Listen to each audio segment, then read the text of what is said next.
in Azam City. You're watching One TV News Channel. One TV News Channel. Serving you with information, news, sports, and public affairs. One TV News Channel. One TV News Channel. Serving you with love. Ang telebisyong pangmasa. One TV News Channel. One TV News Channel.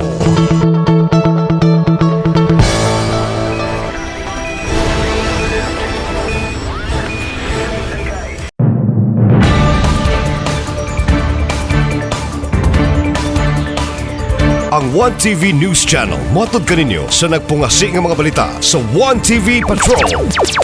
One TV Patrol. Dinhi inyong masayran ang mga panghitabo sa atong palibot ug kasikbit nga mga lungsod ug probinsya sa Misamis Occidental. One TV Patrol. Kini ang One TV Patrol. One TV Patrol. One TV Patrol. Ug karon aniya na ang inyong alagad. One TV Patrol. One TV Patrol. One TV Patrol. Higala, kumusta? Ako si Adon Didesina, ang motor usab kaninyo sa mga balita sa One TV Patrol. Una, saluhan sa itong mga balita.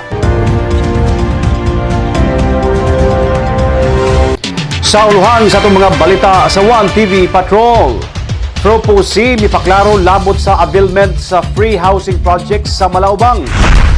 Propose giampo ang pag-aprobar sa conversion house bill sa Malaubang Timberland. SK Federation sa Uzamis nangulo sa Leadership Training and Education Program. Uzamis LGU midawat og napasidungog sa PNP Region 10 sa PNP Day 2026 sa Camp Alagar. Kapitulyo mipasiugda sa pinakaunang Asenso Agriculture Summit. City Economic Enterprise Office duda sa posibleng clandestine slaughterhouse. Mga fish vendor nga mogamit og bakanting lugar sa wet section, paninglan og bayad. Mga sidewalk vendor posibleng makover sa ambulant vendors proposed ordinance. Taas nga demand sa coconut raw material di pangandaman ni Governor Henry Waminal. First Asenso Agriculture Summit gidaig ni Todila Mayor Stella Ubot Istanyo. Police report.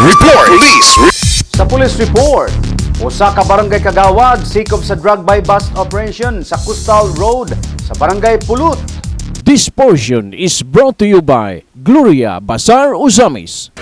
Mga Uzamis noon, aniya nagkaroon sa atong dakbayan ang labing bag-o og hamugaway nga imong mapalitan sa imong mga appliances, laptop, mga nagunang gadgets ug mga nindot nga mga furniture. Ang Gloria Bazaar Bernat Avenue Branch. Gloria Bazaar Bernat Avenue Branch. Sa first floor, imong makita ang mga appliances nga barato apan pulido ug di kalidad. Mapalit ang mga refrigerators, washing machines, gas range, mga aircons ug mga kitchen accessories. Mapalit usab nimo ang maanindot nga mga LCD ug LED TVs sama sa Sony, Panasonic, Devon, Samsung, Sharp, Hisense, Panasonic ug uban pa. Sa second floor sa Gloria Bazaar Bernat, makita nimo ang mga nagunang mga furniture items nga swak sa imong budget. Anaa ang mga furnitures sama sa sala sets, dining tables, cabinets, aparador, beds, computer tables, office tables ug daghanan pang uban. Plus, aduna pa sila mga nagunang laptops nga durable ug bagay sa imong panginahanglanon sama sa Asus, HP, Acer, Lenovo ug daghanan pang mga brands. Aduna usab sila mga nagunang mga cellphones sama sa iPhones, Samsung, Oppo, Vivo, Huawei cellphone, Realme ug uban pa. Aduna usab sila mga computers and computer accessories alang kanimo. Kining tanan mamahimong mapalit pinaagi sa cash o baka sa easy installment plans upon approved application. Ug dili lang kay kana, aduna usab sila humugaway nga parking area at bang silang building luyo sa Jollibee drive-thru.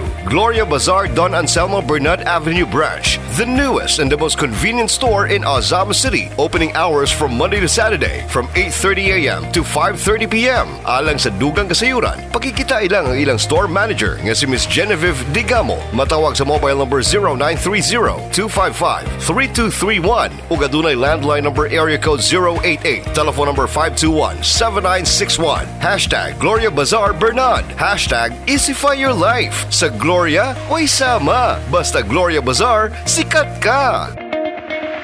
Bisitahi usab ang Gloria Bazaar, Rizal Avenue Branch, Ozam City. 1TV Patrol.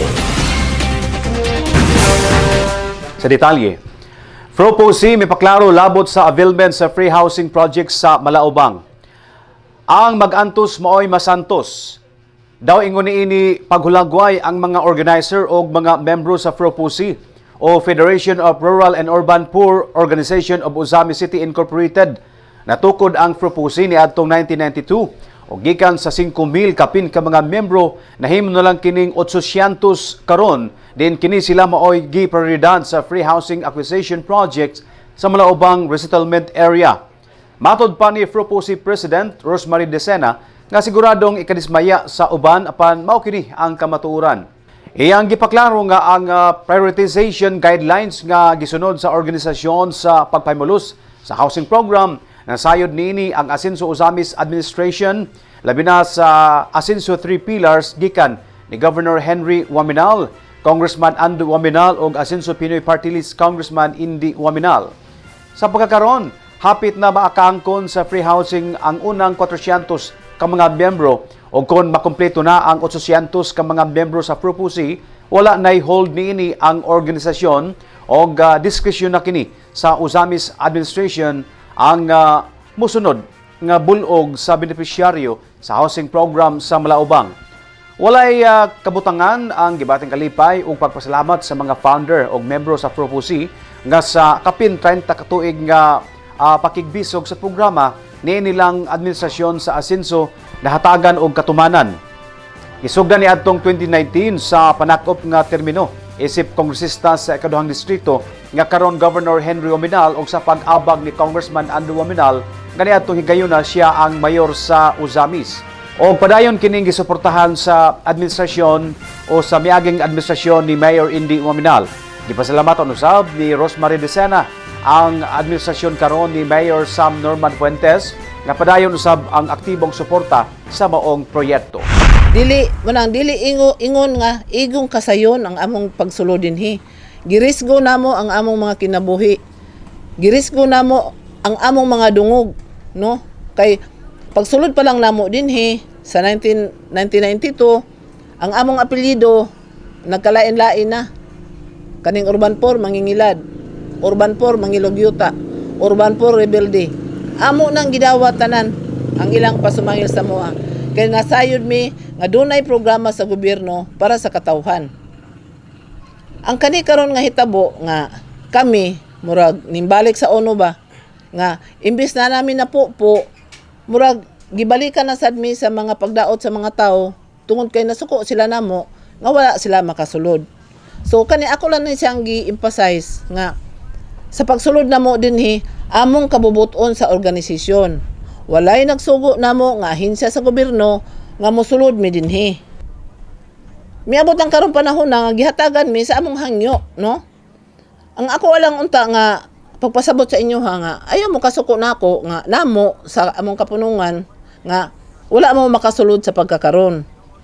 Kay kung ato lang yung hunahunaon, pila ka tuig gikan sa 1992 to 2019 ta na-realize, no? Nga gihatagan ta og kaayuhan sa ato ang administrasyon sa mga Waminal. TV Patrol. Proposi giampo ang pag-aprobar sa Conversion House Bill sa Malaubang, Timberland. Giampo karon sa Proposi nga unta maaprubahan sa hingpit sa Senado ang House Bill nga mag-convert sa Malaubang, Timberland ngadto sa alienable and disposable aron sa tuyo nga mapanig-iya sa hingpit sa kagamhanang lokal sa dakbayan sa Ozamis ang maong bahin alang sa bisan unsang katuyuan labi na ang pagpalapad pa sa housing program. Matud pa ni Proposi President Rosemary Decena nga ang tabang sa Asenso 3 Pillars dili lang kutob sa pagpangalap og pondo alang sa maong proyekto apan naningkamot usab kini sa pagduso og House Bill sa Kongreso isip legal nga proseso alang sa public land conversion.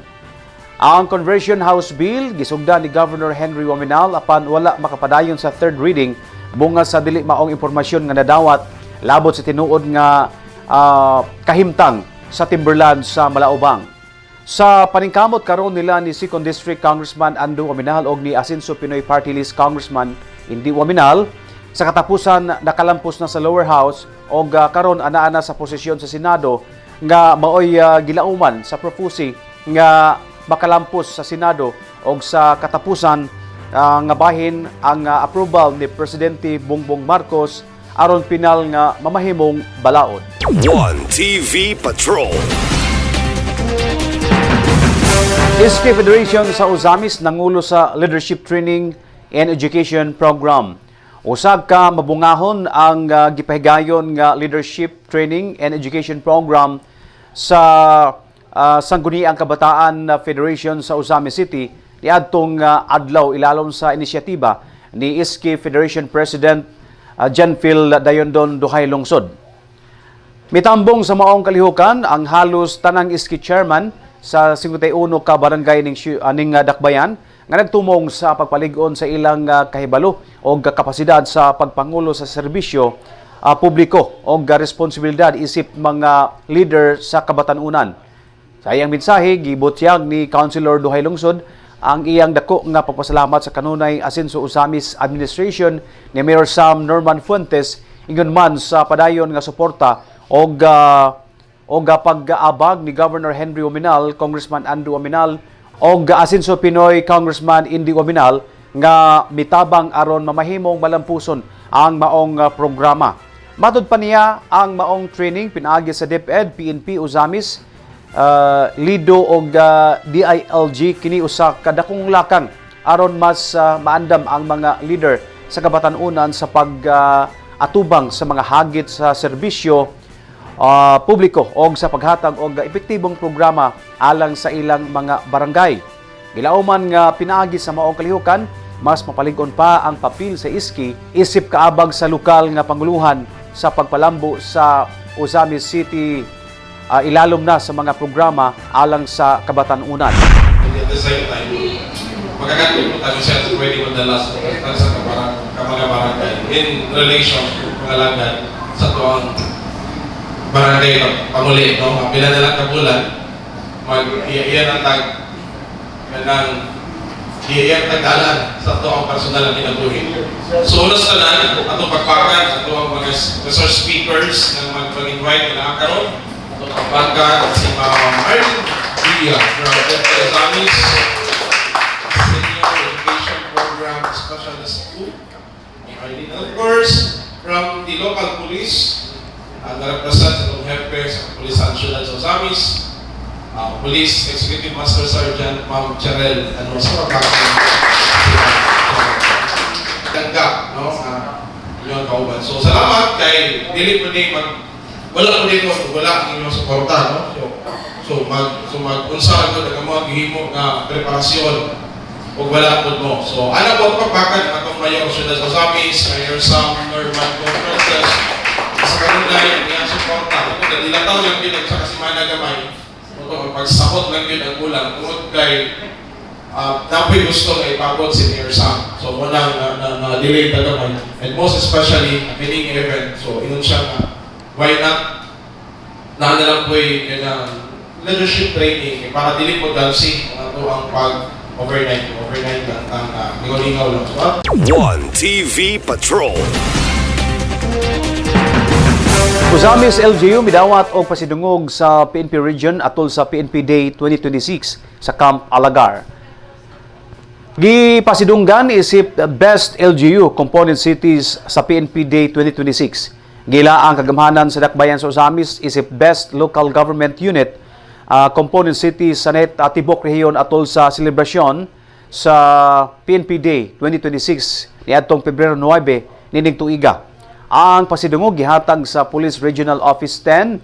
Ang pasidungog gihatag sa PNP Regional Office 10 dito sa Camp First Lieutenant Vicente G. Alagar, Lapasan. Ubos sa timang serbisyong nararamdaman, kapulisang maasahan, gipasidunggan ang Uzamis tungod sa ilang walay paggalubad nga suporta ug aktibong pakig-alayon sa Philippine National Police alang sa pagmintinar sa kalinaw ug kahapsay. Si Attorney Marcelian C. Tapayan chairman sa Peace and Order Committee. Ang midawat sa award isip representante ni Mayor Sam Norman Go Fuentes. Sumala sa report, kini nga garbo bunga sa mga malampusong programa sa dakbayan sama sa pagpakusog sa crime prevention o community-based policing. Lig-on nga suporta sa mga operasyon batok sa illegal nga droga. Maayong relasyon tali sa kapulisan ug sa komunidad. Sa usag ka pamahayag, nagpaabot sa ilang dako nga pasalamat ang Usami City Police Station ngadto sa LGU sa padayon nga pagsalig matud pa sa kapulisan. Kini nga award nagsilbing kadasig nga mas mapalambo pa ang ilang serbisyo para sa seguridad o alang sa seguridad sa matag Usamis nun. Gawas sa Usamis, giila usab ang ubang mga partner stakeholders o mga outstanding police personnel nga nagpakita og katalagsaong dedikasyon sa ilang katungdanan sa tibuok kaamihanang Mindanao. As the result of our interview, they were able to determine that Usami City excels in the province of support among the other nominees, Valencia City, Malabala City, Hingog City, and San Jose City. And we thank God that we are the one, Ijo Samis, we are the one chosen by the PNP Region 10 as the winner of the awards. So, we congratulate the city mayor and all public officials in the city, as well as the local police headed by Lieutenant Colonel Javier Aguilar and his men in local PNP for this collaboration and partnership with the City of Usamis. That's why we have this award, which is a testament to our endeavors to bring lasting peace and progress for our city of Usamis and Rosario. One TV Patrol. Dugang pa sanay sa atong mga balita sa One TV Patrol human lang sa mga buluwanong pahinumdom. One TV Patrol. One TV Patrol. One TV Patrol. One TV Patrol.